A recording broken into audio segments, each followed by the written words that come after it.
Good evening, everyone. Welcome to the Thursday night segment of The Outer Realm. We are broadcasting live on the United Public Radio Network, 105.3 FM from the Gulf Coast, 107.7 FM from New Orleans. We are fully sponsored by the amazing people over at Folgers Coffee who have been a part of our journey for several years. So thank you, Folgers. We couldn't do it without you, nor would we want to. Also, big thanks to Steve McGinnis, the artist behind our logos here at the show. Check him out on Facebook and Instagram. Specializes in the horror and Halloween genre, but does incredible commission pieces of any type. So tonight's a lot of fun for me. I know so many people. I really do. I know so many people, and you never really get to interact very much, especially when you initially meet them on social media and you just realize this is my kind of person.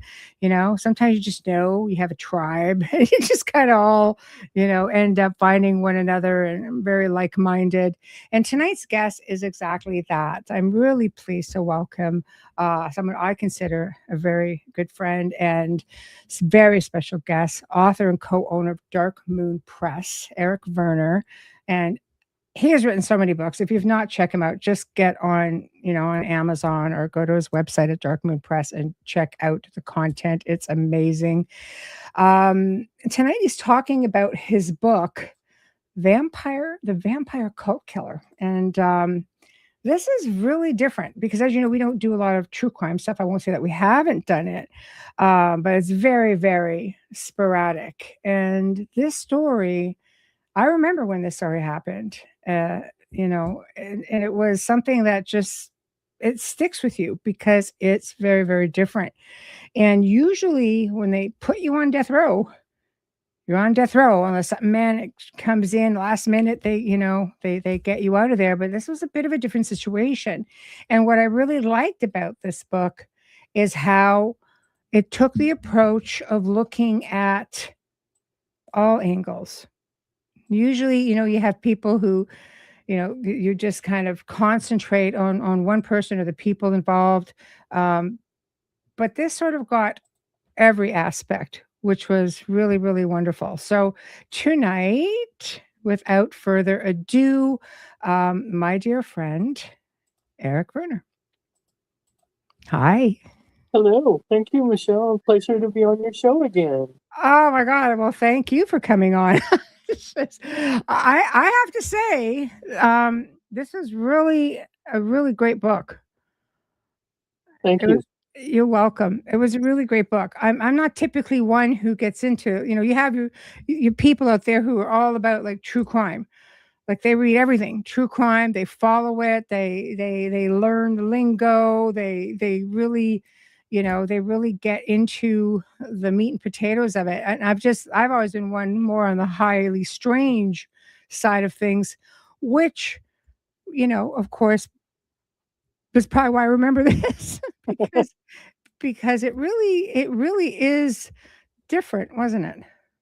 Yeah, it definitely is. And one thing that drew me toward it initially is obviously I come from a background that is really diverse in all the dark subjects. I mean, I'm kind of a dark sociologist, for lack of a better word. Right. Um, Everything from goth culture to witches, Satanism, Yeah. the living vampire community, and that's what kind of touched on uh, the mother of the killer getting a hold of me, and um, the overlap and subjects that you're more familiar with. My grandmother was an influence on me wanting to learn about the Bermuda Triangle and UFOs and Bigfoot because that's what she was in love with, and Yeah. I kind Yeah. of went from there, and my grandfather was a member of the Masons, so that got me into writing about secret societies from the Templars to Golden Dawn people, all the way up to the Church of Satan, Mhm. and it just all of these things overlap and interweave. They're like cousin subjects, so all of this stuff is fascinating to me.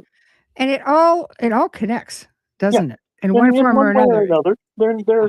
separated only by varying little degrees. Yes.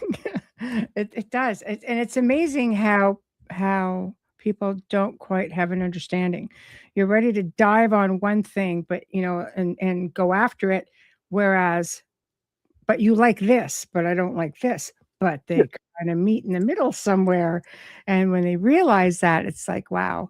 So I think it's great that you've written on all these topics separately and brought some of them together, because I think if people read everything, they would look at it and go, wow, everything really does connect. So, yeah. And part of it is sheer boredom on my part, and my mind is always going 200 miles an hour, and one idea leads into another one. As we were talking about before the show here, um, as you know, I've been working on a series of books and turning it into a television show, Erie America Travel Guide to the Macabre. yes. And it's all the spooky, cool places that you can eat at, sleep at, shop at. We call ourselves jokingly, to the public, we're the Adams Family Travel Guide. You know, Yeah, and you've seen the pilot. I've shared I it with have. you and a few others. Yeah, it's great. And while I was researching that over the years and slowly poking around on this book for the last 17 years, Wow. um, there were tidbits of other ideas, but I had no idea where to put them. So that sort of gave birth to the other book that I'm trying to finish up in the next month or two of Yes. unexplained mysteries of the bizarre. So, Yeah. all of these things are connected, but not everything completely Yeah. overlaps. So Yeah. I'm always building up new ideas for other books as I'm researching and writing current projects. I know, but and you spit them out pretty quick. It's hard to keep track. It's just like, "What do you want now? Wait, where are we doing this?"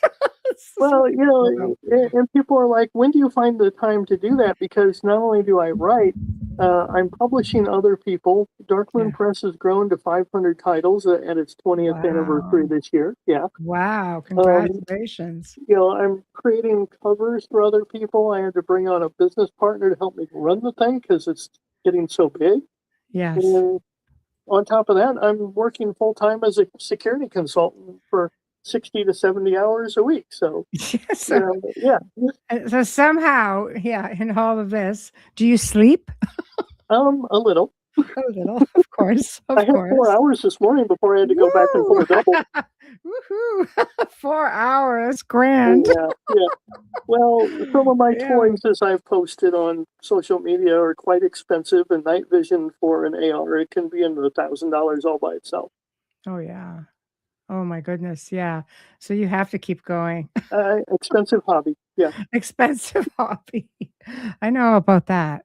Not quite in the same category, but I know about the expensive hobbies. So this book, so essentially, you were contacted Mhm. to write this book. And how did she come to find you? Well, that's interesting. There was a serial killer author by the name of a researcher by the name of Joe Hills, which is a mutual friend of myself and Rod Ferrell's mother, Sondra Star Gibson. And he recommended me, and she had just been rejected for the same book by the very famous criminal uh, forensic psychologist, Catherine Ramsland. Sorry, Mm, Dr. Catherine Ramsland, who happens to be an acquaintance of mine as well. And Mrs. Ramsland was like, "Nope, sorry, I don't want to touch this. I'm getting out of the whole vampire thing." Because remember, in the old days, she wrote the book Piercing the Darkness. mm, And she's been on a multitude of documentaries, true crime type stuff. And she's like, "No, I think I'm going to pass." Well, Joe Hills told Sandra, "Well, go talk to Eric. He just got done with, uh, at the time, my first book, Embracing the Darkness, Understanding Dark Subcultures." So she knew after reading that and other people recommending me that I was at least somewhat sympathetic to people in the so-called living vampire community. mm, Um, and you have to remember, this was in May of 2000, I believe 2010. Yeah. mm. Uh, Sandra reached out to me and said, "Hey, I want you to write a book on my kid. His name is Rod Ferrell." And instantly, I remembered because at that Yeah. time, it was 20 years ago at that time, but Geraldo had him on, and Murray Povich back when he wasn't doing "Who's Your Baby Daddy" drama. Yeah. That Right. that tells you how long ago it was when Geraldo and him were actual serious journalists. Hmm. It was all over the news, everywhere. Like you said, Ferrell was the youngest person ever to be put on death row, Yeah. and so it got fame, and plus, his madness, for lack of any other word that's applicable, saying he was a 500-year-old vampire, he was high, he brutally, savagely beat these two to death, and it became sensational news. So, fast forward 20 years, his mother wants me to write a book, and she's expressing that she wants me to make it sympathetic towards him. Hmm. She wants his side to be told, which is very ironic considering yesterday's news. Right. And I'm like, I was a little hesitant because I'm like, well, he's crazy. How can I be sympathetic?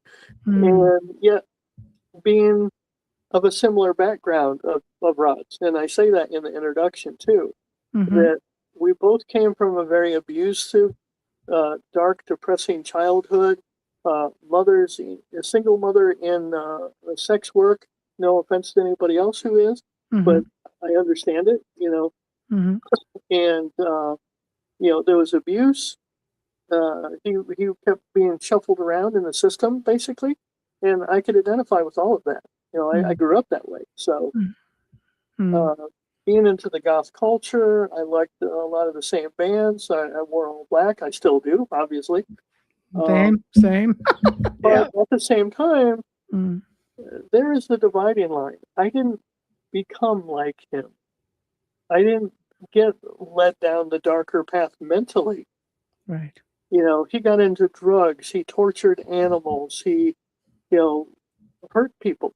And then he murdered people. And he was high on like LSD or something, popping one tab after another when he did the crimes. Hmm. So it's like, yeah, I remember Interview with the Vampire, and I was kind of obsessed with Anne Rice at the time.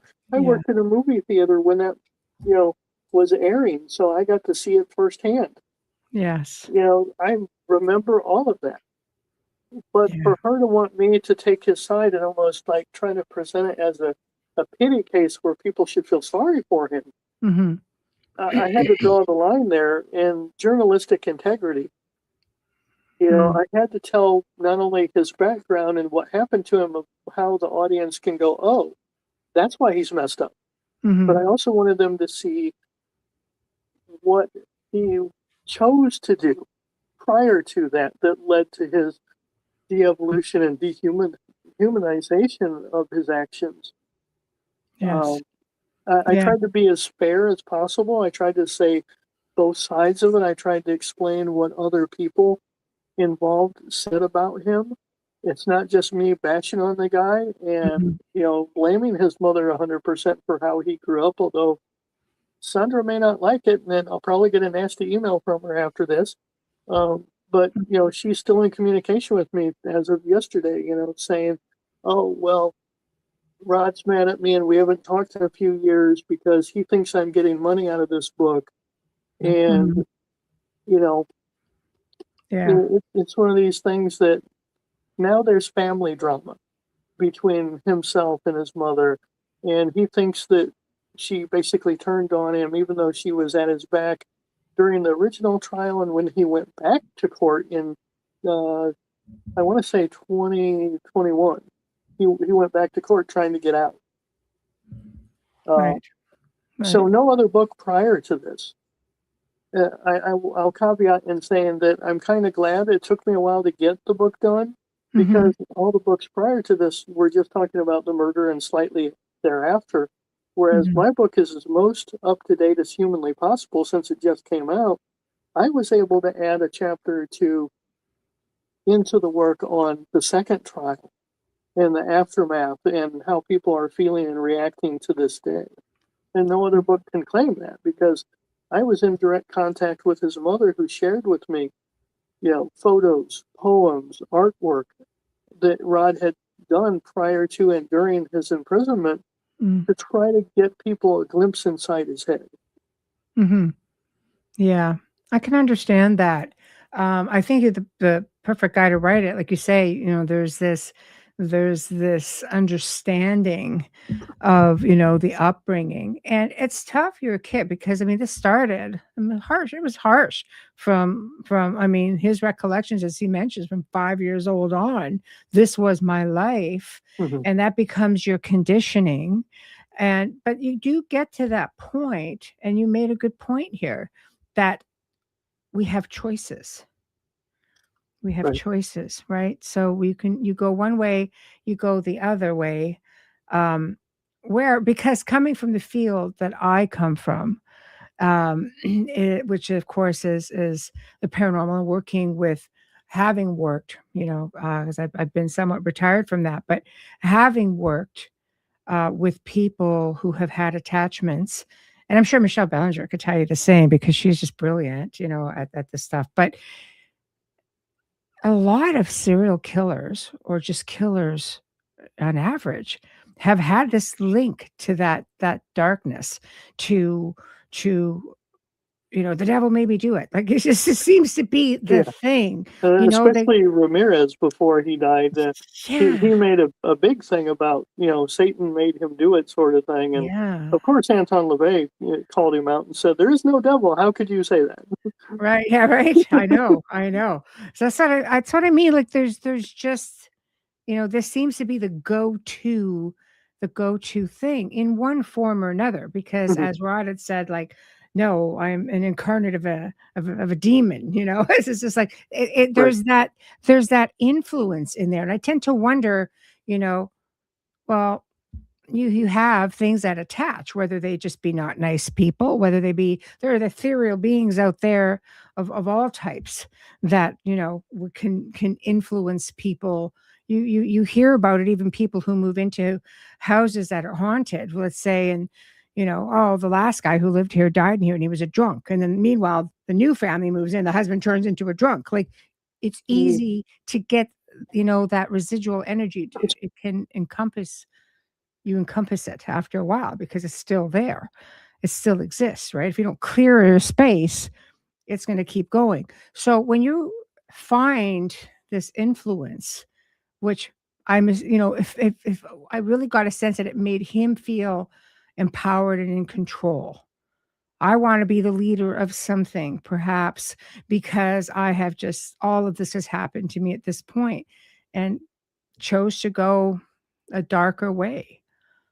yeah, I honestly believe part of it is Sandra had him at such a young age that she saw him more as her friend instead of mother son Oh, that's tough. sort of thing. And her obsession in the occult and vampires uh, overlapped into that. She's the one that got him into Vampire the Masquerade and, started to teach him about occult rituals and things like that. And we can't place the blame on that per se because, millions of people grew up playing the Masquerade and it was fun and everything. Yeah, But yeah, yeah. during that same time, we're talking, 80s into the 90s. That's when the Satanic Panic was all the rage, and it turned out to be garbage and Yeah. untrue. That the devil wasn't lurking behind every corner of every rock album and stuff like that. Mhm. So I think it was just everybody got so caught up into all of these different things during that time period. And this kid, to his credit, uh, was very charismatic and he persuaded these other gullible, 3, 4 other kids to follow him. Mm. Yeah. Yeah. Were these kids, of similar mindsets, like, come from similar backgrounds, or were they very diverse? It was pretty diverse. I mean, Howard didn't have the greatest. Howard Scott Anderson, his accomplice, Mhm. uh, got charged with the worst crime of being an aiding and abetting because he was in the house during the murder, even though he just kind Mm. of froze and Yeah. didn't want to do anything. You He didn't didn't stop them actually. either, right? That's what they say. You didn't stop them either. Yeah, yeah. He just kind of stood there. Yeah. Mhm. He came from a rather not perfect, stereotypical small town Kentucky trailer court type of life. Right. Um, I don't know as much about Dana and Charity, um, but I will say that Heather Wendorf came from a fairly affluent family, and she stood to gain a rather sizable inheritance, and Mm. it was her parents that were bludgeoned to death. Mm. Um, and Yeah. there, I actually have a chapter in the book, and this is where I kind of go on my own tangent, where I kind of go off the whole journalistic integrity, where I put a little bit of my own spin on it. Is Mhm. I was rather upset at the fact that Aphrodite Jones, as a writer, tried to paint in her book everything about Heather as this Yeah. sweet, innocent angel who was wrapped up in his charms and he was the devil. And it's like, no, something's not right here. When I was researching the book, everything I found about Heather is classmates even said that, yeah, she went around telling people that she was getting Rod to kill her parents. She hated them. They were too Mm. controlling. Um, Mm. you know, they made her clean her room and not make, So they thousands of, parented. yeah, Yeah. because they lived in the same city. And then Rod moved away and they still stayed in touch via the phone. Mm. And back in those days, we didn't have email, we didn't have texting, it was phone calls. And the two of them racked up hundreds, if not thousands of dollars worth of bills back in the 90s. Wow. And the parents just put a stop to it. And Heather got mad. So, that triggered her to say, I want mommy and daddy to be taken care of. They're abusing me. Well, apparently, the story goes Rod was abused sexually by Harold Gibson, his grandfather, and his grandfather's friends. Well, there were never any charges, there was no evidence to this, but the fact that he said that happened to him when Heather told him that she was being abused, that was a trigger to Rod. So she kind of used that and his feelings for her Mm. to kind of goad him into his rage. And he was also, like I said, on 5 tablets of acid. Oh, So, you yeah. know, it just kept going from bad to worse. Right. Yeah. And you know what? Like I mean, we've all been parented. We've all been mad at our parents at some point.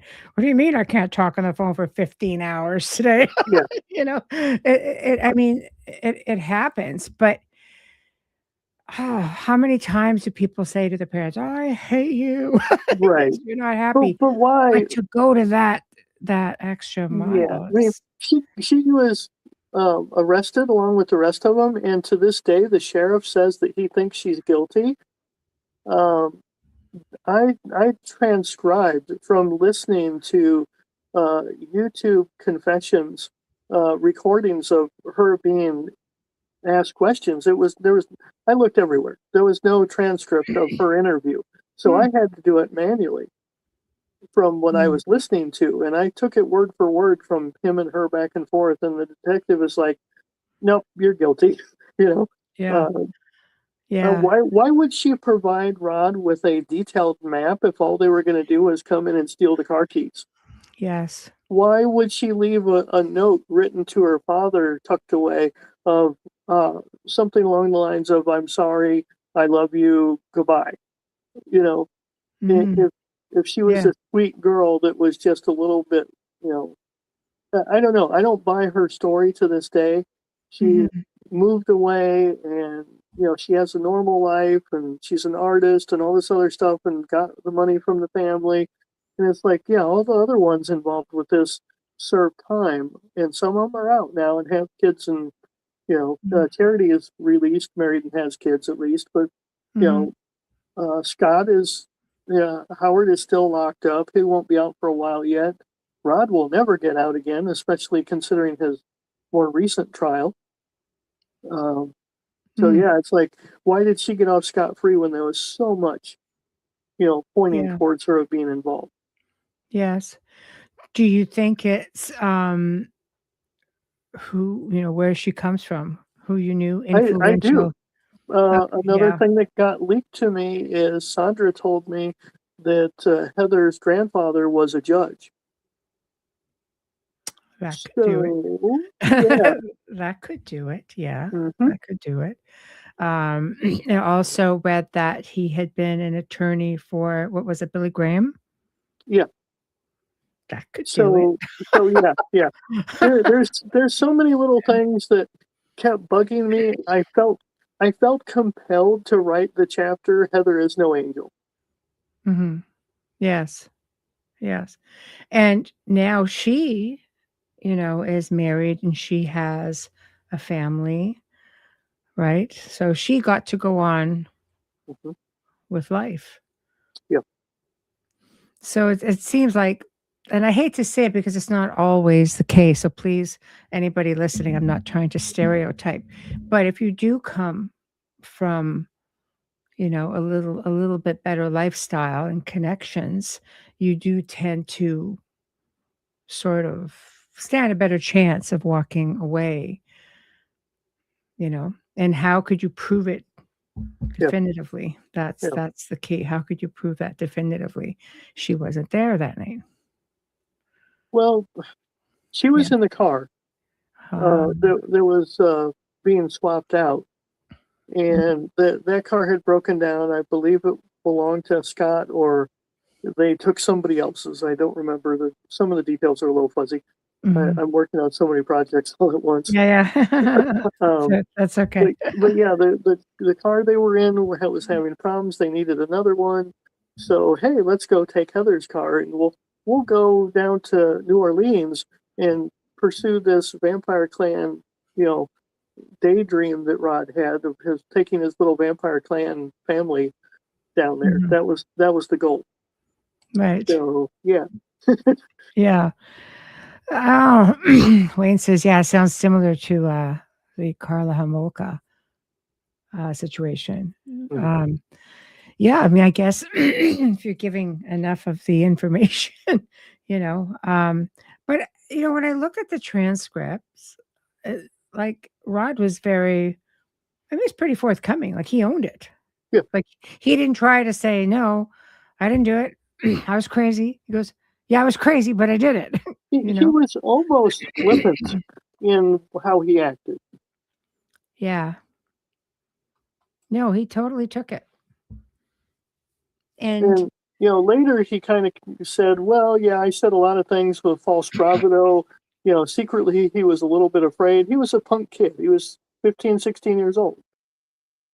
You know, he bought into his own vampire godhood of I'm indestructible. Look at me." And he thought it was a joke. He sneered at the cameras.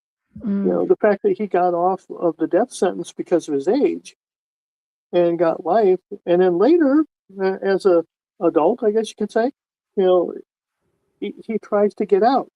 He gets married, and he gets a degree, and he wants to tell people, "Oh, I've changed." And even the prison psychologist who interviews him and gets on the stand says, "Oh, I think he has remorse." And the judge basically heard the entire case again.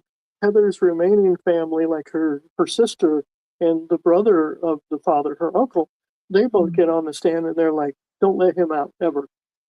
And the judge ultimately, within I think a week or two, he's like, "Nope, he's never getting out." Yeah, well, I'm sure, let's face it, when you find a way to avoid any sort of punishment and the other people know you were there, you helped with this, I would be worried and concerned for myself as well if somebody got out. In all fairness, you don't know that that person's not going to just be so peeved off that it's like you just don't know where that could get ugly.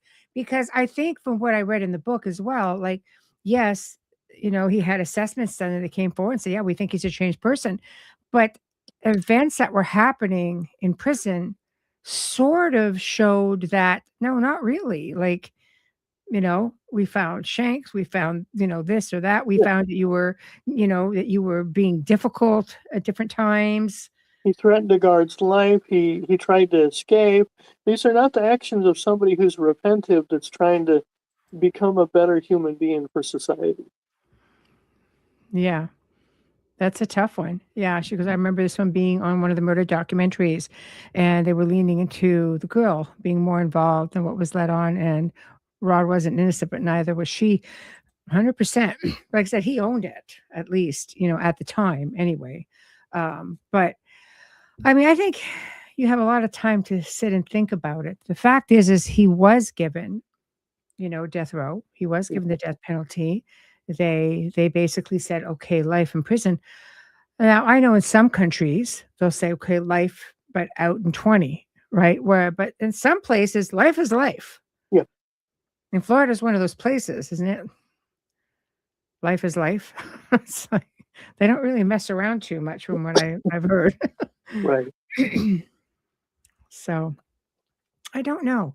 Um, but with that being said, if we can back up. So while all of this was going on, I found it interesting because, in talking about his upbringing and the way things were, you mentioned a very interesting area that we were talking about before the show where they found Vampire Hotel, Right. which happens to be in a place. And I mean, if anybody who watches this show is going to know exactly, as soon as I say land between the lakes, this place is one of those areas that is highly historical, not in a good way. Like, I don't know, aside from the beauty of this place, and it's beautiful because they flooded an entire town in the 70s. I mean, it was thriving, but that it had a lot of disappearances, a lot of massacres, and they still do have disappearances, massacres, and it goes into hidden bases, it goes into Dogman, to Bigfoot, hybridization of both, horrific stories that are documented, all very easy to find, not just, "Oh, hey, this is what the rumor is that this is happening." I mean, you can find very detailed information about, like, probably one of the worst massacres of a family who was camping there because it was turned into a state park. So, the fact is it would have been a state park when they found this building, and a lot of these buildings are underwater. I imagine you can find a few of them around, but that's a really energetically crazy place. So if you're in a dark place, to start with, I really don't think this area would have been in your favor. I really don't. Yeah, I can definitely see why the kids chose that out of the way, fallen down, shack of a building to hold their rituals. And, Yeah. it's a little known fact that Sondra herself participated in some of these Mm. so-called, and I say so-called because I'm being glib here, Yeah. satanic blood rituals in this building, because she got in trouble herself as a young woman for soliciting sex with a minor, and she was up on probation and stuff like that. So she Right. continued her habit of moving around a lot because as helpful as Sandra was to me in providing content and interviews for the book, um, yeah, she really messed him up with the people that she brought into their lives, the things that she herself did, her own record, influencing him to have these delusions, being his friend instead of a mother.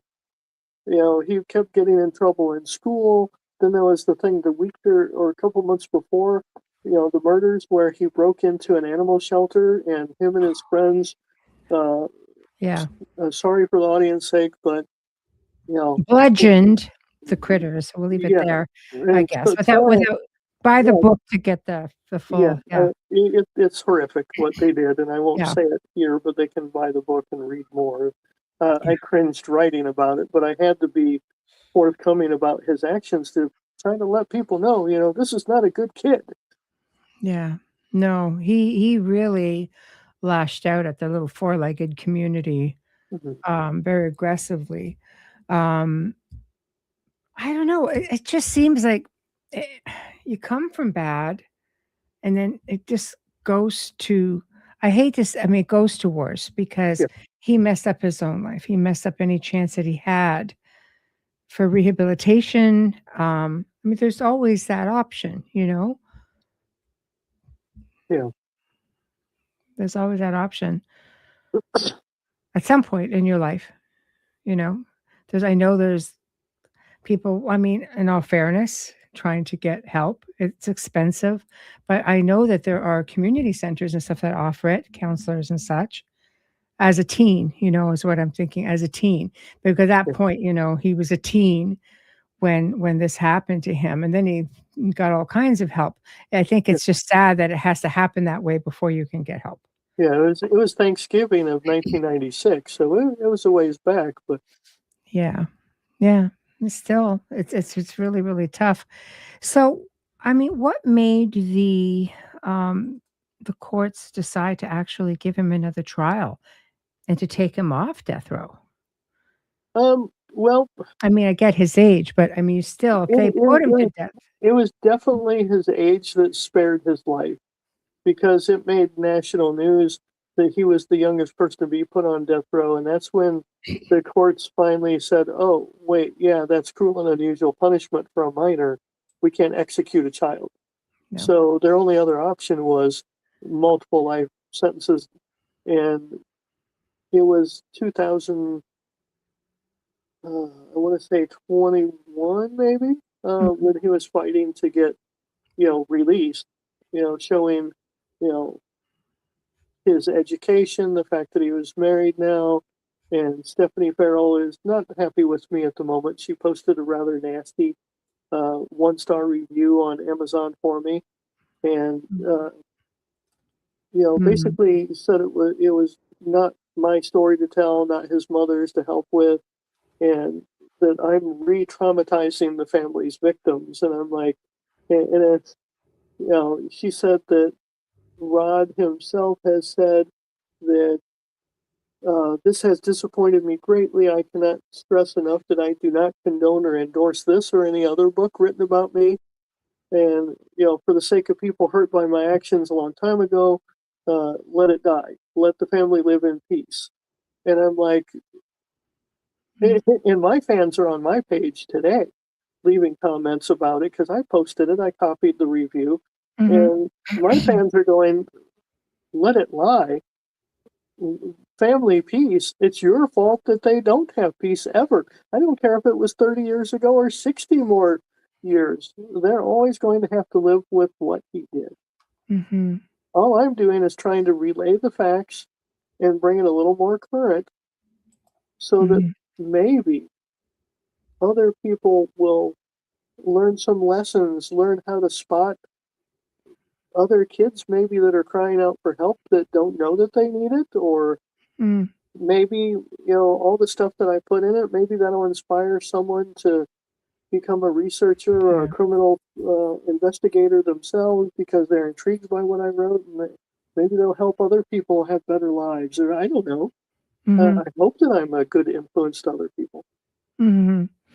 Absolutely, help people see the signs, but, I mean, it's his mother that requested this. I mean, I think if you're going to be upset with somebody, should she not be the one that gets addressed over this, you Yeah, know? well, apparently they had a falling out because I asked Sondra about it, and I said, you were at his side in court from the original trial and even the one, a few years ago. And, I was kind of curious, why is he upset now? Why did he basically turn his back on his mother? And she said Mhm. that, he wasn't interviewed concerning the content. He was angry for her participation, but he's also cut everybody out of his life, uh, except his wife and her family and friends, but, basically doesn't want anything to do with her, despite her attempt to help, even though she was terrible.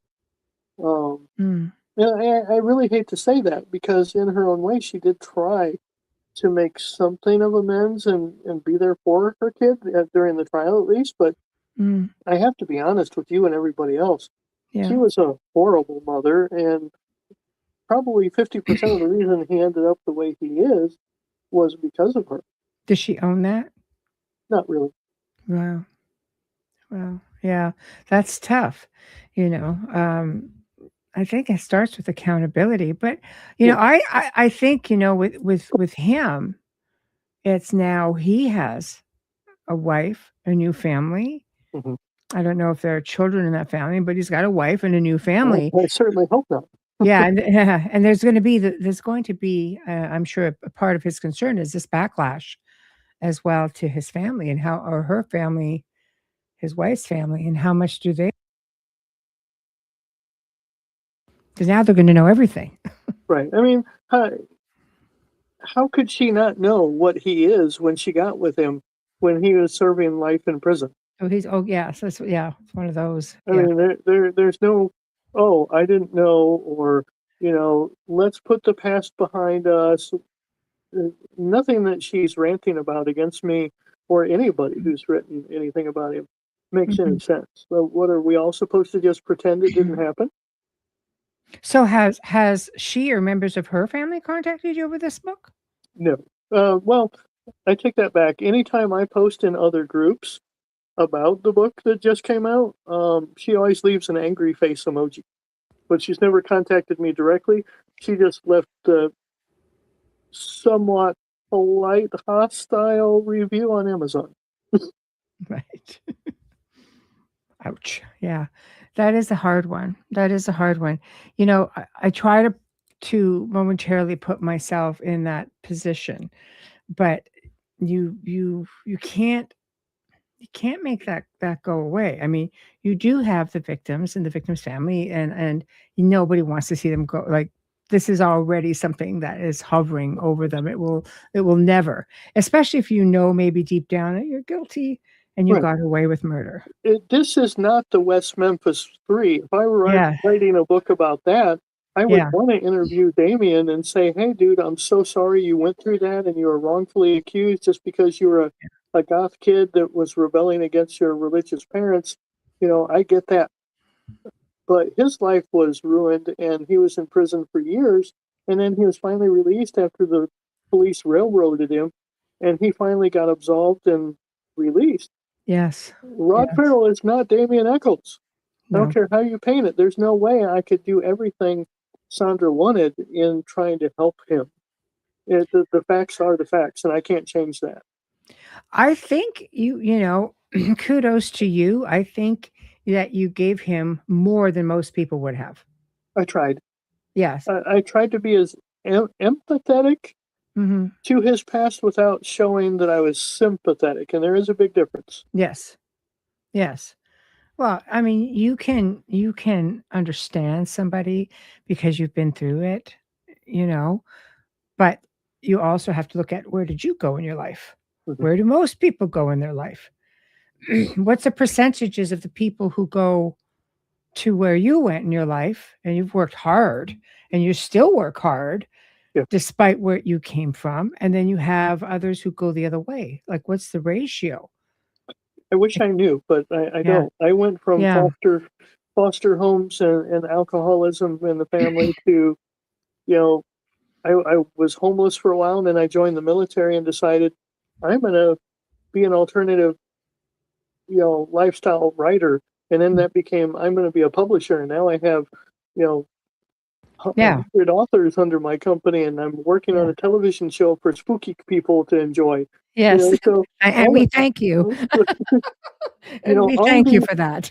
You're welcome. Well, all these things are woven together. I never lost my dark, spooky roots, but I chose to channel it and do something good with it. And I even have a bachelor's in criminal justice, so I understand the inner workings of what he went through after he was arrested, even. Mhm. You know, Yeah, so I yeah. was as fair as humanly possible for everybody involved in this case. Mhm. And the book, I mean, you have all of the documentation, court documentation. I mean, there's a lot of documents in that book. I'm reading along and I'm thinking, "Oh my goodness," and it's like another 100 pages. It's like, "Oh my Yeah, god." yeah. I will let people know that the last 100 pages of the book is the Yeah. exact PDF transcript from the court documents of his case, because I thought, yeah, it's a lot of filler and there's a lot of stuff in there most people don't care about. But what if they're a criminal justice student or a true crime buff that really loves that sort of nitty gritty? So I paid a company to copy a PDF downloader to make sure that every single page of the transcript of those court documents are in my book exactly as they originally existed. because some people may want that for what if they're in a class and they need, some of the information. Yeah, and which is a great point. It's also validates what you're saying. It's just Mhm. like, look, I'm not just like pulling this out of my hat. Like this is a thing. This is here it is. That's Here's the also why legalities, I right? have statements from people that grew up in the city and people that knew him as a kid. I have quotes from the sheriff. I pulled things from news articles of the time, and I copied, pieces of newspaper clippings and photos that his mother gave me and stuff because I wanted to paint the entire picture. Yeah, I think it's important. Like I said, I think you took every angle and you did it with integrity with respects to how it was worded, you know. But I mean, sometimes you have to call a spade a spade. This is what happened. It wasn't pretty, but Mhm. it happened. Like, the shelter. Right. It's just like, but because if you can do these things to an animal, it's like the most innocent children, animals, Yeah. those who can't speak for themselves. If it's that easy, it has to, that has to say something, Yeah. right there. I'm an animal lover and an advocate, so sorry, but Yeah. I yeah. have multiple kitties as my fans see the Yeah. pictures of Celine. Yeah, exactly. And Max joined me in watching the newest episode of Daredevil. So yes, I'm a comic book geek. I admit it. Is it the fur children? Yeah. Yes, yes. Um, so, we look at all of this and where do you go with something like this? I mean, do you expand on it? Like, are you still getting more information as you go along? Because it always happens to authors. It finds stuff out after people start reading your books and they're like, oh, Yeah. hey, blah, blah, blah. I mean, I took my time while I was writing other books and other projects and artwork and a multitude of other things and different jobs. Like I was a firearms instructor and all these other things. Mm, But as I kept going, I kept finding more information to add to it, and I'm glad I did. But I'm also, on the other hand, glad that it's finally over because I mm. can move on and work on other things and just add it to the list of, I don't know, 60 something books I've written. Yeah.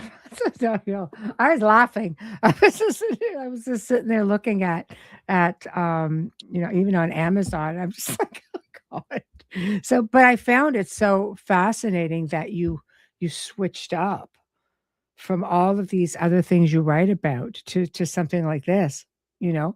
Like this is dark in itself. Yeah, Do you find this is like some of the like darkest stuff you've ever like written only because it's such a human element to it yeah, compared to what you normally do? yeah. The only book prior to this that I had written in the same genre in the true crime was I did a book also similar to it of Jeffrey Dahmer. Mm, yeah. And that was co-written with me with Brian Ward, who runs the Dark Horror and History Con in Champaign, Illinois. Mhm. And he was provided with the transcript from the arresting detective. Mm, So the two of us collaborated on that. And he's a big true crime buff as well as horror. And I've always been into the horror, spooky, weird, paranormal, weird stuff. So, yeah. we hit it off very well. So Yes. um, that's what Yes. got us to do the Dahmer book together. It's Confessions of the Milwaukee Cannibal Killer.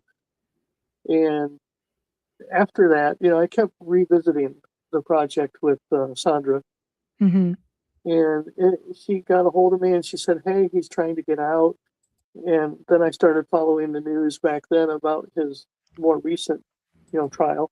So I kept adding to it. And then the more recent developments with, um, Stephanie Ferrell as soon as the book comes out. So it's like uh, this family, whether it was him and his mother or him and his wife now, there's Mhm. nothing but drama. Mm, Yeah. yeah. And So nobody's really letting sleeping dogs lie, as they say. no, Nobody's putting this to bed, essentially. no, but I think my time with Mr. Ferrell it has come to a close, and it needs to, because I've been working. This is probably the longest running book other than Eerie America I've ever done. I mean, I did the World History of Vampires. That took me 10 years. I wrote the book on I, Lucifer, exploring the archetype and origins of the devil. That took me like 5 years to do. Mm. See, people see me put out lots and lots of books, Yeah. especially within a year's time. I can crank out 6 to 10 of them. But what they don't realize is I have been working on some of these for a long time, and other projects. I kind of bounce back and forth from one subject to another, because Mm. I'll hit a writer's block, and Mhm. I'll pick up another one and go back, and I'll be okay. I'm going to do another chapter in this one. So then, when I'm finally finished with several, I just start releasing them 1 month after another. But I've been working on them all for a while. For a long time. Yeah, I've been Was writing for 20 years. yeah. Was Sondra frustrated that she had to wait so long to get the story out? I think to a small degree, but she was very excited and amicable when I reached out and answered her saying, "Yeah, it's about to come out." And she's like, "Well, can I get some of my original, materials that I contributed to you back? And I'd love to get a copy." Yeah. So I've got one signed for her. I shipped out like 2 dozen Mhm. last week, signed copies, and I have one here. And this particular one itself is going out to Sondra. So Yeah. she doesn't know everything that I wrote about her, but like you said, I was as fair as possible. So Yeah. she's going to have to live with her Yeah. part of Yeah, the deal. it's a chance that you take. I mean, you're talking about, like, here you have to get an understanding of his childhood, but you have to own your part in that. Hmm.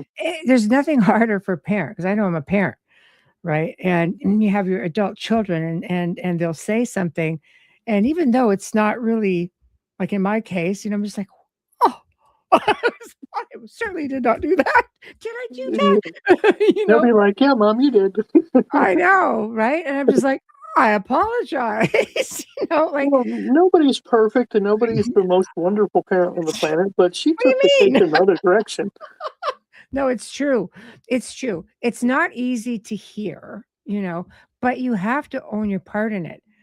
I mean, we don't come out with all of these hang-ups. I mean, that's something that we come out as little babies, and we rely on those, who love us and care for us, or those who, because I mean, sadly, and some children don't end up with their parents, and they end up maybe with better parents, like, whatever the case may be, we rely on our caregivers Right. to and I hate the word conditioning, but I mean, It they're is. conditioned, we're conditioned, right? Like, Yeah.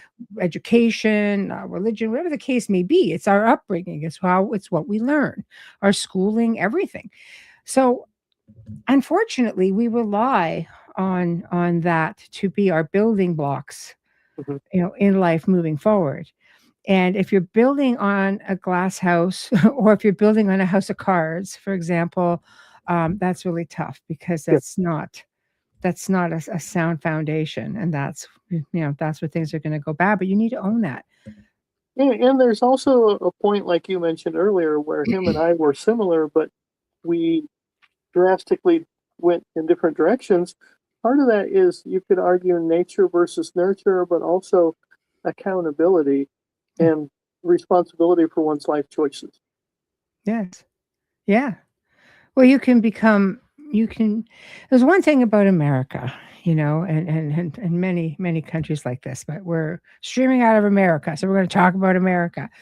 It was a land of opportunity. It's why so many people came from everywhere, Yeah.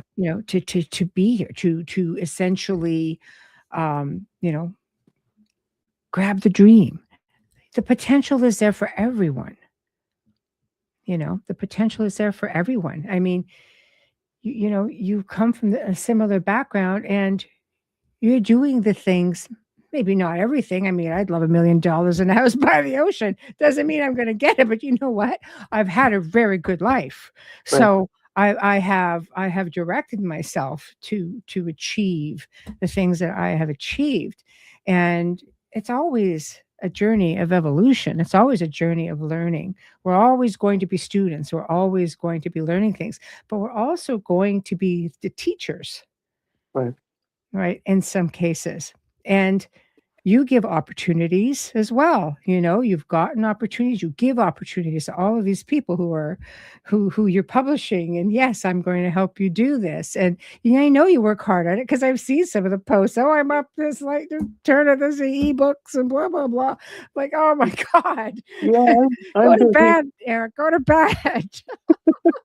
Yeah, I have fans leaving comments on my page of, when do you ever sleep? How do you do Yes. books and publish people, and you got hold of regular job too? I'm like, I don't know how I do it. I'm insane. I coast. I just find myself there. I'm just there. I'm just doing it. I don't think about it. But that's exactly the point, though, is that what we're making is you work hard, and you sacrifice sleep hours for it, but you work Mhm. hard. And I also work at my job. I mean, when I'm in at certain break points, I get a little bit of time on the desktop computer, so I bring my flash drive and I format other people's books. I save it and I take it home and upload them to the printer.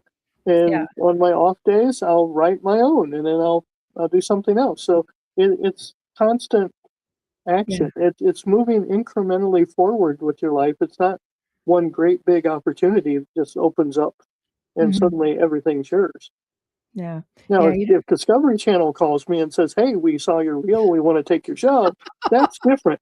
I said, "Okay, yay, woohoo, fingers crossed." But but that's the thing. I think that we do get to a point where we have to hold ourselves accountable at a certain age. If you have awareness, and you're old enough to drive or you're old enough to be self-sufficient, and sometimes it's by choice, sometimes not. But somewhere along the lines, knowing right from wrong is something that you're taught from a very, very early age. And it's hard when those who are in your space are not leading by example, Yeah. So and I sympathize with anyone going through that. I was fortunate that I was not one of those people, but I knew many who were. And Mhm. somewhere along those lines, you just have to, like in his case, he might have said, you know what, this is wrong. I can't do it. Yeah. I mean, I could use every excuse on the planet. I came from an abused home. I was beaten as a kid by bullies all the time. I'm high functioning autistic, and I have a lot of things against me, but I Mhm, still keep going. mhm, mhm. You have to. You have to. It really is. When they say it's a dog eat dog world out there, it really is. Yeah. And life does not necessarily get any easier, but you can make it a lot easier on yourself. That's for sure. So obviously he's not getting out, and he's never Right. getting out, or is this like he's gonna die in jail? Yeah. He'll die in prison. Wow. Wow. So yeah, that's a tough one. Um, God, where do you even go with something like that? You know what I mean? So, hmm, backlash. So, what are you going to do? I mean, I say sometimes bad publicity is good publicity. I mean, one of my authors is a cryptid expert, Kenny Irish.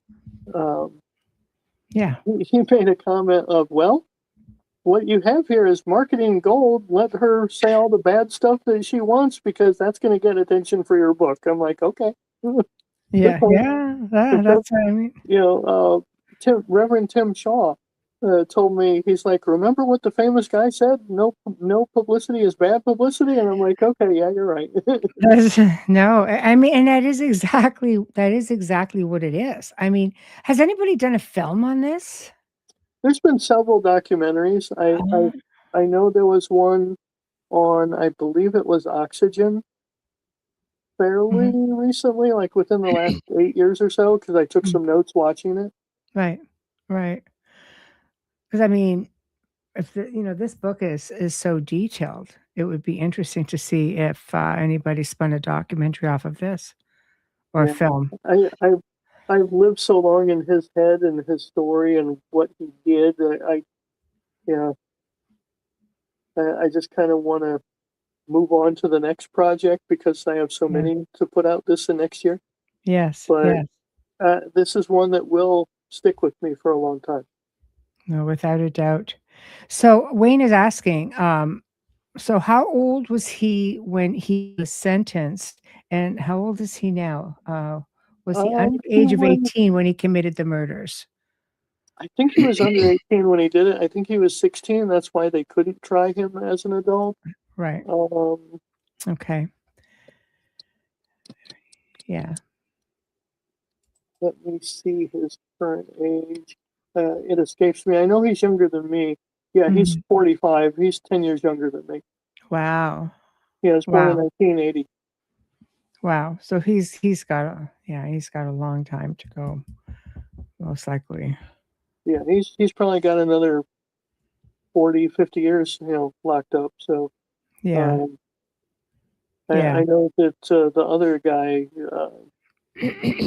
the Scott, will be out in the 2030 range. Yeah, so he still has some time, and that's just Yeah, for that's a long time for, I mean, being in the wrong place at the wrong time. yeah. It's almost. I don't want to use the word unfair because he knew what was Mhm. going on. He knew it was possible, but Yes. I do think that he did receive a little bit harsh of a sentence for just standing there and not stopping him. Whereas the two girls barely got that much time, and Mm. the one is out and has a family, and the other one got a slap on the wrist and said, "Well, we think you're innocent, even though evidence points otherwise." It was Mhm. very Yeah. skewed. I can only use the word skewed in Mhm. the sentencing that all of these kids got. Yeah. No, that's the perfect way to put it. It's the age-old story. You know, you come from no, I look at Heather, I just like, I mean, that's just a non-event, Mhm. even though they're like, "No, no, you should have been there." But I, again, I I who feel you know? sorry for her sister Jennifer Yeah. because she's the one that found the bodies and she was the good girl of the family, Mhm. and she was more traumatized than anyone. Heather didn't even see the damage because she was in the car down the road, but Jennifer came in and was just freaking out, calling 911. I transcribed the phone call. Wow. So, Heather never saw her family. She just No, got away from all of that. yeah. And then she got off scot free, has a family, is a artist. Yeah. I use Yeah. the term loosely because I've seen some of her work. Right. Well, you can do that when, when you have an inheritance pretty much, giving you a good base, Yeah. which, I mean, she would not have gotten otherwise. So I guess it's funny Yeah. how things happen. Do you feel, I mean, she might have been too young to even think about an inheritance, but has anybody ever come forward and said, "Oh no, this is a thing," like she's talked about it, or was it a non-event? I think she's trying to go into hiding pretty much and has for years. Yeah. Only one associate of mine even has a clue as to where she's relocated to, and he Mhm. won't even tell me where it is, Wow. Right. out of respect for her trying to move on. Sure, sure. I don't begrudge her having a Mm, good life now, but I do think she should have received some sort of punishment for egging it mm. all on. Absolutely. And I mean, how much younger was she from Rod? Like, was she? She was about a year younger. Mm, that's young. That's Yeah, young. God, so foolish as young people. yeah. So she has to live with that. That sometimes can be worse than True, anything. true. That's your family. You're looking at your kids, and they're never going to see their grandparents, and one day they will get old enough, and you've got to retell something along the lines of what's happened and why they don't have grandparents, even though you won't include yourself in that. Right, It right. makes it really hard. So I don't know. I don't, you know, you try, like you say, you try to be objective and look at every angle with this. And it's really hard. Like, I feel for all parties involved, yet you don't, you're just like, Yeah, look, You know, Like you I need to said be earlier, accountable. you can only go so far down the empathetic road. And I say that in the introduction and afterward, that I hope other people can take away something from this and learn from it and help other people. And it's also, in some degree, I put it out to help the Yeah. victims never be forgotten. It wasn't, as Stephanie Ferrell says, a media, cash grab. Because I'll tell you, I may Mhm. have written 60 books in my lifetime, and some of them have done really well for me, but I still work full time. Yeah. So being an author and publisher is not a get rich quick scheme. I'm not Tom Clancy or Stephen King here, so that's No. not why I put it out. 'Cause Yeah. trust me, writing multiple books that took 5 to 17 years to put out, Mhm. it's a passion to tell stories, and because I'm curious and fascinated by the things that I write about, it's for Mhm. me to understand and explore these subjects as Mhm. well as to share them with my fans. Yeah, so you're the teacher. Kind of dark historian. Yeah, dark historian. No, but people who read are going to learn a thing or two, you know. Like honestly, like I've seen tidbits. I remember when these murders happened, and I remember, seeing flashes on the news and such about it. And to say, well, no, we just have to forget about it because that's the problem. Over time, people do. Those Mhm. involved never do, Yeah, but people do because there's a lot of crime out there. So, over time, you just forget about it, and it's easy, to do, but you can't. Like, should we all forget about it? Do you think just let all of these things just go? It's like, oh, they've been punished, they're doing their time. Do you let it go? Or do you like, no, in memory of the family? Are we looking at it the wrong way? yeah, yeah, Ease up, let the families forget. Maybe the families like they want to forget, but they don't. They want justice at the same time. And right. this is the best kind of justice It's like, in a way. remember how I mentioned the Dahmer book? Yes. Well, one of the guests at the Dark Horror and History Con last November that I went to, hanging out with Brian again, one of his other guests was the survivor, the only living survivor of an attack by Ted Bundy. And Wow.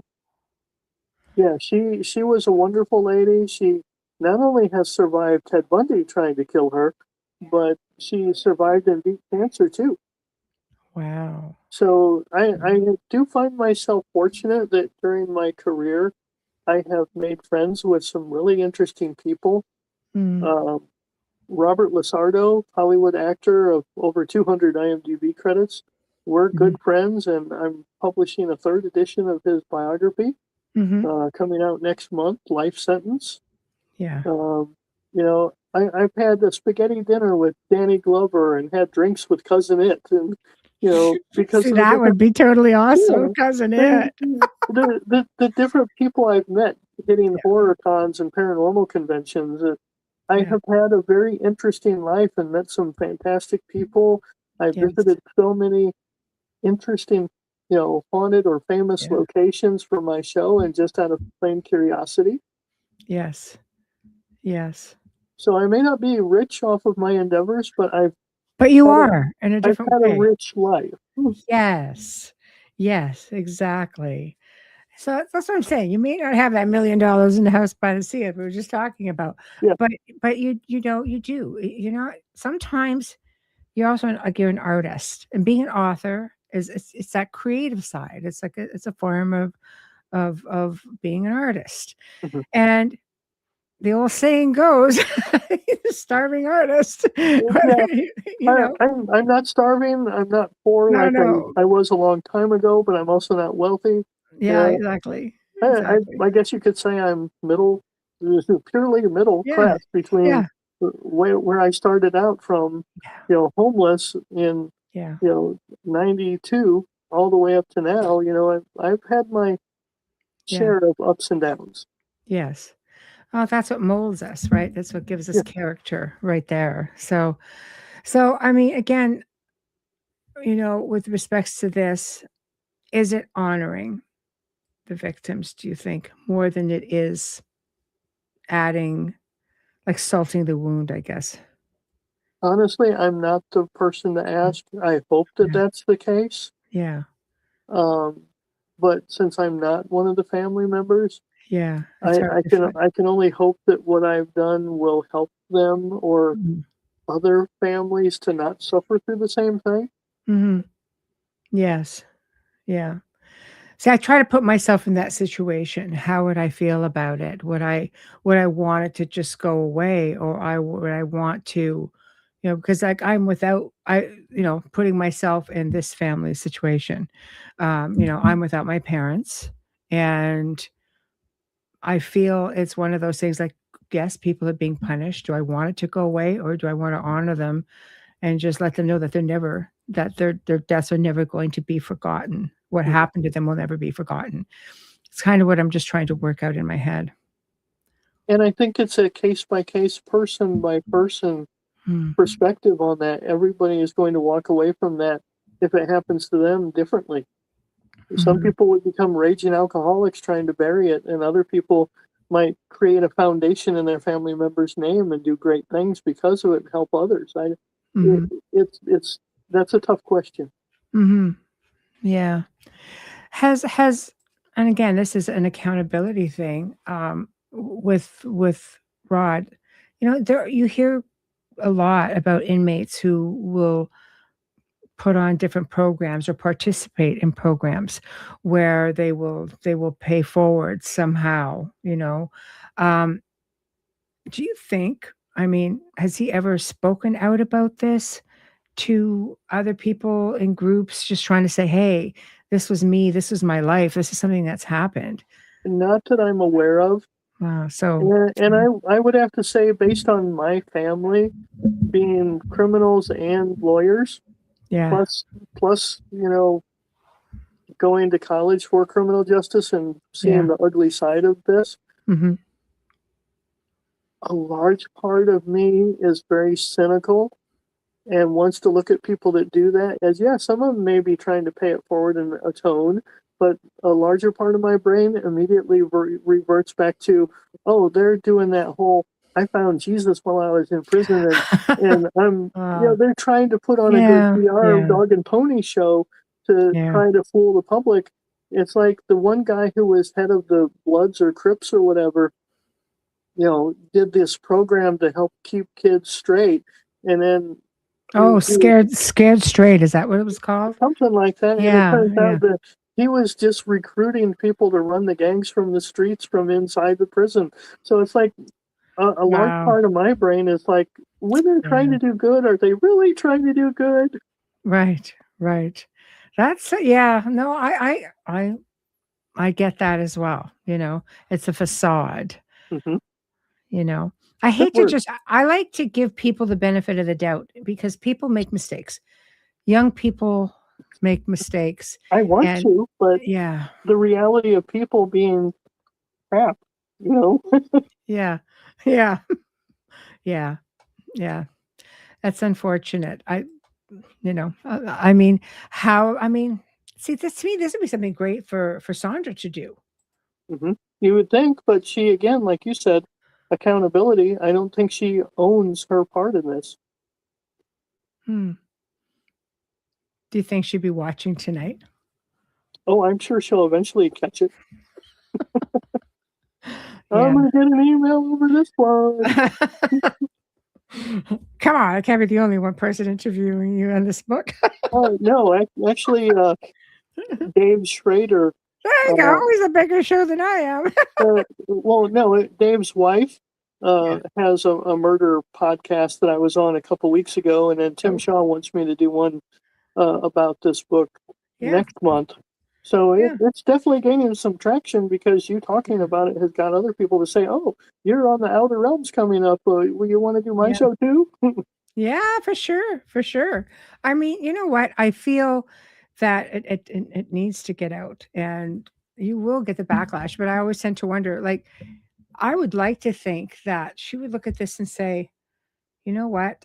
I think that, okay, it's time for me to own it. If I don't own it, maybe I can get out there, and my way of giving back a little bit for, because I mean, for the screw up, I guess, in a Yeah, way, is trying to work with other families who may be in the situation, or going out there and talking to kids in high schools and saying, look, there may be some of you in the same situation, because I wasn't the rock star mom. I wasn't this, I wasn't yeah, that. Life was hard. And this is what happened. And now my son is sitting here doing life, and he's never going to be out. He's never going to have a family of his own. He's married, but he's never going to have a real yeah. family of his own, or traditional. When I say traditional family, it's, go to work Right, every day, come home, see your family. That's a big right. thing that people take for granted. Yeah, I definitely agree with that. And part of me has to wonder what kind of person marries a famous killer, and Yeah, then has the nerve to bash me for telling the truth. yeah, yeah. I know. Look at Ron DeFeo. He used to get all kinds of mail. Didn't Yep. he? Isn't he one of those guys that got married before his Yeah, passing in jail? and wasn't Ted Bundy married while he was in prison? I know. Yeah, but did he get married after he was in prison? Because well, I we know he was married before, Yeah, but I don't but know for sure, but so yeah, yeah, so he didn't remarry before. He got caught pretty quick. yeah. Yeah, I don't follow a lot of it, but yeah, I don't know, man. Now they're going to come down on you nice and hard, but I think the more of these shows that you do to put it out there and just say, look, this is a story that needs telling. Again, Well, I hope some good comes from it. yeah. Well, it's out there. It's the truth. Like you Yeah. say, you've lived in his head for all of these years. 17 years is a really long time to get to know someone just through writing about them and looking at old photos and listening to stories and transcript reading and Well, unfortunately, that's also another reason why it took so long to do, yeah. because when you're so into these subjects, you need a break mentally to focus on other topics. And people that are familiar with my work already, they're like, well, Eric writes about, Satanism and witchcraft and voodoo and, all these other, people died in these horrific accidents, and that's why this uh, insane asylum is haunted, and Yeah. all the topics that I dive into. Yeah, they're Right. dark and macabre, but at the same time, they're not as depressing as Ferrell torturing animals to death. Yeah. So I kind of needed that mental break away Yeah. and do other books in between. Mhm. Oh, absolutely. When you get into the things that I call high strangeness, it's a different world. It's a different world. You can escape because you don't know definitively what's what really, It's Yeah, it's still a place of wonder in a way. And writing about things like this is not a place of wonder. This is definitive. This did happen. These people are real. They're it, physical, and here they are. it's very depressing and sobering. Yeah. Yeah. Yeah. You have the balance. Actually, Yeah. I had more fun and adrenaline and excitement being in fugitive recovery for a few years, catching bad guys, than writing about what Farrell did. I know. It's bad when you know. This is the thing, Um, well, I don't know. Do you plan on writing more books like this? Um, After 17 years? You don't wanna take another 17 years, but, yeah, is there I've got interest? I've got Killer Confessions coming out next month, Oh, but that's a collection of, right, several people like Gacy, Dahmer, and Bundy, right. uh, their famous last words, if they had any, as well as their confession of what led up to their arrest. Mhm, And that's mhm. just because like I mentioned before, it's bits and pieces of other research that I didn't know what to do with, so it became another book. Right, But that one's almost done, so I can put it behind me too. right. How long did Um, it take you to write that one? yeah, that was something.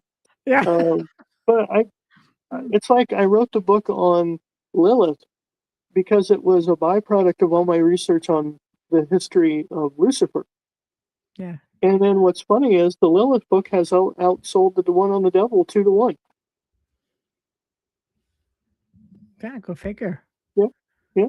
So Go you never figure. know what people are going to gravitate towards. Yeah, this is true. This is true. But true crime is popular. I can't get over how popular it is. I mean, we've had we had a true crime show on the network at one time, and right from her very first segment, oh my God, the numbers are crazy. Like the listenership numbers for our audio that came in through the FM side was insane. And so it shows you that people are just about it. I think Yeah. the book will do very well. You know, so well, okay. So what do you have coming up aside from this other true crime book? What do you have Um, coming up in events or other shows? yeah, I've got events in Tim Shaw's show in April. I'll be back on your show as well as Jeffrey You go. Pritchett's Mavis Yeah. Radio. Yes. Um, I'm going to be a returning guest professional for the fourth time, I think, at Dragon Con later this year. Yeah, they want me for the horror track and a couple other panels. Good. And there's going to be the 5-book set of Eerie America because it's so much material. There's over 1,000 locations, so that book had to be broken up into 5 segments of the United States. And Wow. you know, Wow. of course, Kevin and I had to start off with New England as the first book of the set because, long story short, I'll try to be as brief as I can. No problem. Talk as long as you want. If my wife and I hadn't gone to an art gallery showing of my work back then, I would not have had a side trip to kill time at the Mutter Museum. And that is the physicians, college where Chang and Ang and the skull collection and all these other weird medical oddities is. And I was leaving there going, wow, this is incredible. There's got to be more places than this. And we were talking on the way home, and then I hit up my college professor, Kevin Eads, and he was into paranormal and creepy stuff. And I told him about it, and he's like, hey, we should write a book together on it. And so that's what gave birth to the original book through Schiffer Publishing, Eerie America Travel Guide to the Macabre. Yeah. Well, they're a much larger publisher than I am, so I thought they would get it out there more. And the sad thing is, because they put it in color and they only had so many copies they wanted to release, they didn't want to pay the money out for a giant book, so they chopped up our work. Over half of our research didn't even get in there. There's some states that there's only 2 or 3 locations, and we were upset. So we went and filmed in Salem for an episode, and then we went and filmed in New Orleans, which you've seen, and we've also done a little bit in St. Augustine, Florida. And we were partnered up with a film company, and we're excited to be reached out to by someone bigger. And we're like, hey, if you help us get it pitched to the networks, we'll make you partner. Well, they agreed, and they had some connections, but Kevin and I didn't read the fine print. And it said that they co-owned everything that we did for the next 10 years, but we're not obligated to fork over a dime to help us. Oh, wow. So when I went to ask them for a $20 set of lapel mics, they said no. Wow. Yeah. That's hard. So That's hard. in the meantime, Kevin and I kept researching and writing. We didn't get picked up by Nat Geo or any other places that they pitched it to. They claim on their behalf that it was misconstrued as a paranormal show, and there was so many of them out there during that time 10 years ago that nobody was interested. But I don't even know if they even pitched it for us. I could tell you, being in the business and having done a lot of paranormal shows, some that, you have no creative control. You just like, ugh. Now I look back, I'm like, oh, you need some kind of creative control if you can. But it's not so much a paranormal show. You've got like a traveling traveling weird places. I've only seen one other show that did it, and they didn't stick to the highly strange. They just kind of went to unusual things, whether it was none of it was like what you're proposing. Like when I saw that series, it didn't last long. I think it did a season, and I don't even think there were that many episodes of it. So Mhm. I think I think the idea is to do it the way you're doing it with, because people like weird, but people also like it does have a spin of the paranormal. But every show that was out there is either a talking head like me with stories that, you say one thing and it ends up on the cutting room floor and they keep saying one thing only. That's it. Right, right. Right. But the point is here is that they're all the same. You're either here's a story, here's an expert that doesn't exist, giving your 2 cents worth, or they're investigating. Mhm. That's pretty And much the gist of it. it's been done to death by so many over the last 20 years. Yes, 100%. That's why I said when I saw yours, I went, you know what? This is a breath of fresh air because this is something totally different. I stopped watching all the shows. I never watched myself ever, ever. And I mean, I did media for a couple of decades. Like, and I never watched myself. If it came up, I'd be like, oh God, I don't want to watch this, But I happily watch all of my friends and everything else. I would really dig that. So I think you've got like anything with travel, number one, and anything that comes in with obscure locations that people don't know exist. Mhm. And We're that's still finding new ones, and places are reaching out to me now yeah. saying, "Hey, feature my place." And I'm like, "Wow, we've been digging into this for a decade, and Yeah. we're still finding brand new places. So this can keep going for a long time if it gets Oh, picked up." then you go international. Yeah, we also plan on doing a spinoff, Yeah, see, perfect. Weary Abroad. Yeah, perfect. I mean, should Well, as of last November, that 10 years I talked about in the contract is up. So we have the rights to the books and the show, solely us. good. Don't So ever that's give why don't ever we're give that up again. yeah, I've learned my lesson. I do have a new Yeah. uh the gentleman who produces Nick Groff's show Mm, is actually one of my executive producers, and he's pitching it to Discovery right now for us. excellent. Excellent. Well, that's amazing, and I hope you get it because it's definitely discovery worthy, as I say. And there's just so much. So you should have been at like at our last house because I do have like people say you should have a museum because I had a huge funeral collection and like taxidermy, old, really old, crazy pieces, and I've gotten rid of so much of it because Oh, I've downsized twice. oh My my. kids are my kids are like, "Do something about this." What? Well, What? if you had a museum, I would feature you, especially if we do the abroad one, because we'll go up to Canada as well as Yeah. Europe. Oh god. Again, I've got some pieces left and, and I've got some really like I've got them beautiful skulls and things like that. One is like medieval. Oh wow, He's like from 1425. nice. Yeah, he's really beautiful. He's really beautiful. But, it's just one of those things that there are private collectors out there, is where I'm going with it. There are private Mhm. collectors out there who have really incredible pieces that will never see the light of day. You could always do a segment or two just based on the private collections, and you'd Right. probably have a lot of people come forward. In fact, there's one I know of, which is a funeral museum now, and it's out of an old funeral home. There's a couple. One Todd of them. LaRosa, Todd LaRosa, I think is his name. Okay. There's one up in Michigan and another one down in Texas, I believe, that we're going to feature. Okay.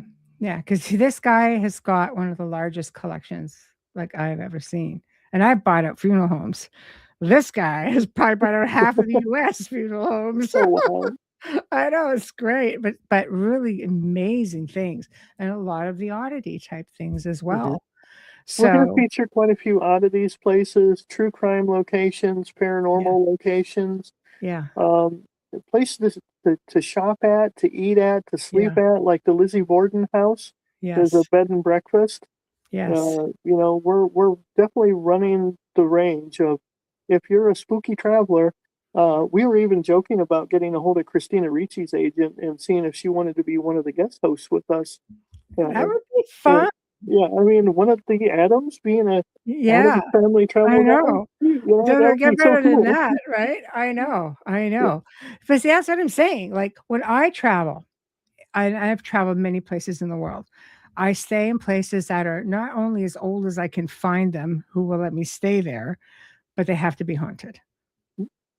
And I have had incredible experiences. But this is what I mean. Like, if you're looking at these destinations for people to go and say, okay, here, this is haunted and this is the type of things that happen. And, you know, what you need to do is be a freaking crazy, obscure tour guide.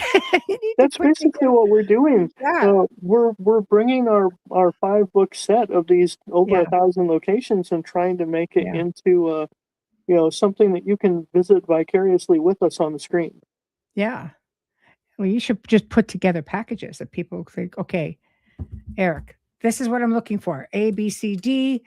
Um, what are your recommendations? And you should have a whole other company that is just like the spooky, eerie, obscure tour guide company that will put together crazy plans for you and get paid to do it. That's the best. Yeah, that is something to consider. We might even I've have done to it. might So, have to hire people out to do that while we're doing the yeah, show. yeah. Source it out. Source it Yeah, out. I I mean, would. Stoker, Dacre Stoker is Yeah, involved in the Transylvania tour he is. quite a bit. He pops over there in Romania and talking Oh, about yeah, Dracula. we've talked about that, he and I, many times. Yeah, It's just like, he is a blast. But that's what I mean, and there are paranormal tours like that too, where yeah, people and as well as like spiritual tours, well, we're gonna go to Scotland and we're gonna go to all of these crazy places, like looking for fairies. I've done that one just on my own. We went to the fairy grotto. I looked at my son and he goes, I wonder what's up there. I says, I don't know, but I nominate you to go and check it out. yeah. It's like Kevin is part French, and he's like, we want to do Erie abroad and go visit the catacombs under Paris. Yes. And there's all these old castles in Scotland. I The visited some, yeah. the Rippers locations in England. So there's so Yeah, many places all over the whole world that this there has are. potential. There are, and they're a whole lot of fun. I ended up doing a tour in Scotland, and the tour guide, he owned the company, and he looked at me and he goes, I had my really red hair there, and he goes, I think I know who you are. I was like, really? He's Then seen you on TV. I know. I go, well, then the kind of places I'm looking for.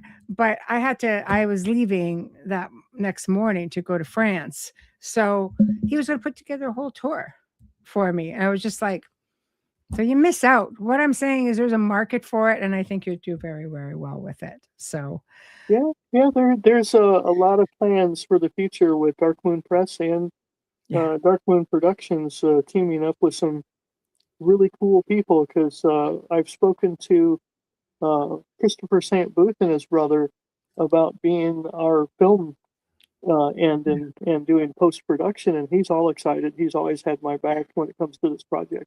Well, and yeah, Spook TV, they're great. Chris, yeah, they're great. They're great. I think they got good people on board because they know how to get the angles as well. Right. You know what I mean? Those guys know what they're doing. So I'm really excited for you, and I'm just rooting for you all the way. Anything I can do, please, do not hesitate to reach out. And I'm looking forward to the next show as well. It's going to be a lot of fun. Uh, so my it's been a great honor to be on your show and get a chance to catch up with you. Thank you. Honor is mine. So thank you very, very much. And thank you to everybody in the house for sharing you with us for the last 90 minutes. We Not a appreciate it problem. very much. So to everybody else, thank you all in the chat room. Thank you to all of our audio listeners. I know there are many of you out there. Thank you. Thank you. Monday night, Two Real Cryptid Legends, back with Daryl Denton, Ron Moorhead, and myself talking about the very controversial now, all of a sudden, Patterson Gimlin film. So the guys are going to be chiming in as to their thoughts about recent allegation that the film has been faked, I guess. I don't know. It's going to Be an interesting segment. We'll leave that one right there. Sterling Moon joins me on Beyond the Outer Realm Tuesday afternoon, talking about her book, The Littlest Book of Spirit Communication. So that's going to be a blast. I can't wait for that. Morgan Damon comes back Wednesday night to talk about her new, soon to be released book, The Fairy Court. So looking forward to that. And C.L. Thomas, one of my I guess, compadres here on the network from the Gateway Podcast returns to talk about haunted Las Vegas. So, yeah, tune in for that. It's going to be a lot of fun.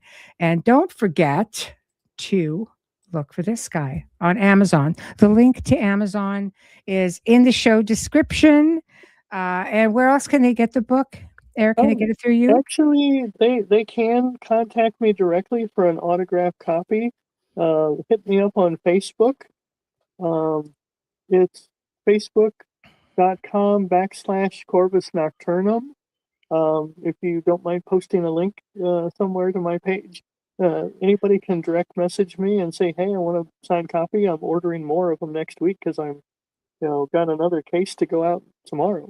Wow, that's excellent. So there is the cover, you guys. There's the book. There's the author.